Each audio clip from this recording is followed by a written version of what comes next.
আজকে আমার husband college থেকে আবার পরে কলিং বেল দিছেন। তো আমি বরাবরের মতো দৌড়িয়ে গেলাম গেট খোলা লাগিয়ে। গেট খোলার পরে সাথে সাথে তাই কইলা একটা খাঞ্চি আনসান ঘর থেকে। তো আমি খাঞ্চিও নিয়ে দৌড়াই গেছি। ওই খাঞ্চি দিয়ে কিতা করতাম তাই কইলা লই যাও। তো আমি আনার পরে দেখলাম তাই বাইকের মাঝে ইয়া বড় একটা বক্স। তো বক্সকে দেখার পরে বললাম এটার ভিতরে কিতা তাই কইলা রুমও নো। তো কুলিয়া দেখ পাইনি কিতা। তো আমি তো দেখেও পাগল হয়ে গেছি লগালগ কুলি লিতাম ভিতরে কিতা আছে দেখতাম। তো খুলতে খুলতে তাই জিজ্ঞাইলাম যে এটা কিতা। তো তাই কইলা তাই কলেজও বার্ষিক ক্রীড়া প্রতিযোগিতা হয়েছিল, খেলাত অংশগ্রহণ করছিলা। তো ওনার মাঝে তাই একটা গিফট পাইছেন। তো তখন কইলা গিফটটা খুলিয়া দেখতাম আমি বক্সটা খুললাম আর মনে মনে চিন্তা করলাম কিতা হইতে পারে কিতা হইতে পারে। তো দেখিলেন বক্সের ভিতরে কিতা আপনার লগেও আমি শেয়ার হইলে আপনারাও দেখিলি বা আর আমিও দেখিলাম। বক্স খোলার সাথে সাথে আপনারা বুঝে দিয়েছেন এটা কিতা। এটা হলো একটা 7 পিসের স্যুপ সেট, খুবই সুন্দর, আমার খুবই ভালো লাগছে, কিউট, কালারটাও খুবই সুন্দর, আমার খুব পছন্দ হয়েছে।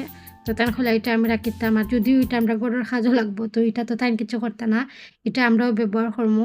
তো কিনলাম কুলিয়া দেখার পরে আমার শাশুড়িরে দেখাইলাম, দেখাইয়ার পরে আমার শাশুড়ি হইলা গুছাইয়া রাখিতাম। তো আমি বার চাইলাম কোন দিন নেক্সট বার করিয়া খাইতাম, কারণ আমার নতুন কিছু দেখলে আমার খুবই ভালো লাগে। যাই হোক তাই কলেজ থেকে একটা গিফট